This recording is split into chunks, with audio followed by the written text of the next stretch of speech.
Good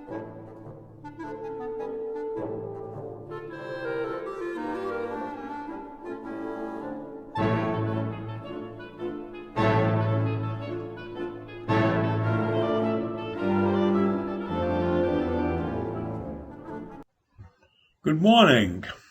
It's Tuesday, March 30th. And on Sunday night, there was a documentary that was called COVID-19, The Pandemic Doctors Speak Out. And they talked about what was really going on behind the scenes in the fight against COVID-19.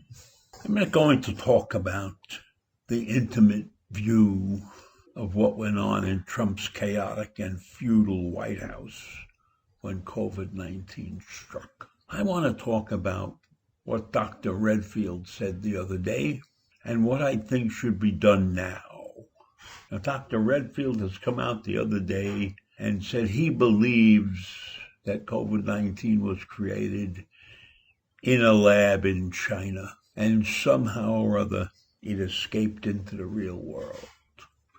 And he gave a brief description of how that might have happened. And he said he thinks it's highly unlikely that a bat spread this thing. He believes, without any real proof, that this was a man-made virus. And he doesn't believe it got out intentionally, but it got out because of improper precautions. And of course, some of the more well-known doctors like Fauci and a few others have said they don't believe that's the case. And they gave reasons why they thought that that couldn't happen or didn't happen.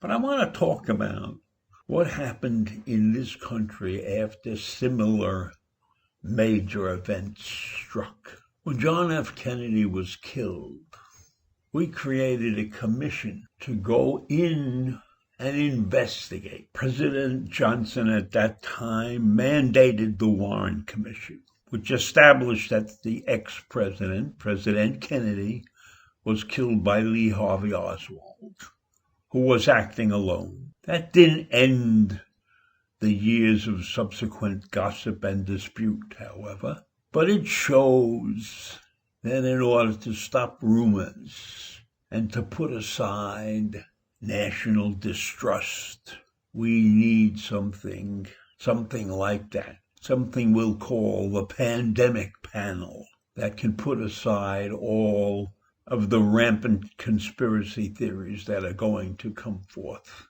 as this thing grows. We also did the same thing after the 9/11 attack. So it's not unusual to create a commission to investigate these kinds of acts.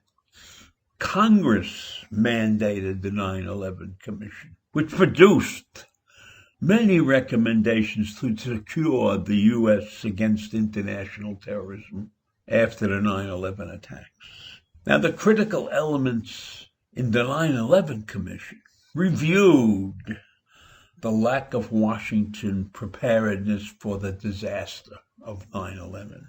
And it considered the balance between civil liberties and government-ordered security measures, and how poor coordination inside the government led to tragedy.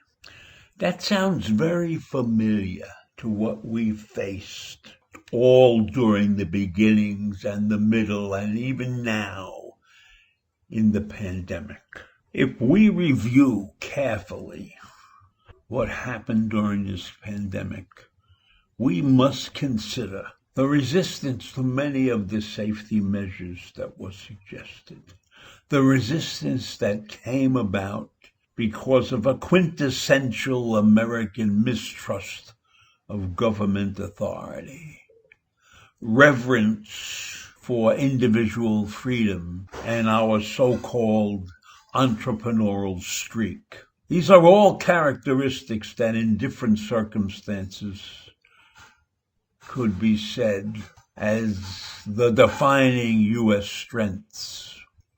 But in this case, in the case of the pandemic, the multiple centers of power in the U.S. political system, federal, state, and local, definitely, in my mind, exacerbated the task of creating an effective national response to the crisis. And there is no question in my mind that our belief in the rights of individuals hampers a continued effective defense against COVID-19. Just look at what happened during spring break in Miami, the madness that went on there. So there are many factors that caused this thing to spread in its disastrous fashion. And we need to find out what all those factors are before we try to place blame on the government, which was ineffective at best in the beginning, and on the individuals who to this day believe that they have lots and lots of rights. And all of these are contributing factors for many unnecessary deaths.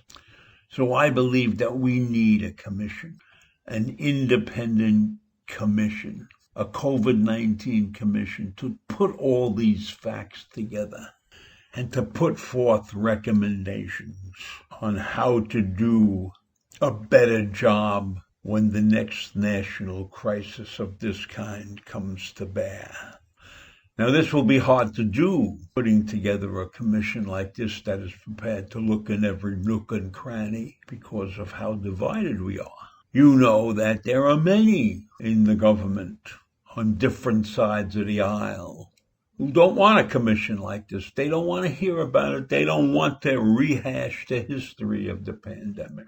And we have outside forces that can put pressure on those in the government to stop such a commission from being created. But I tell you, we need a commission. We need an independent commission. We need a 2021 version of the Warren Commission. Let's lay all the facts on the table for the American public to see once and for all. And I don't know if I can say any more about this right now. So I will leave you. See you in the morning. Bye.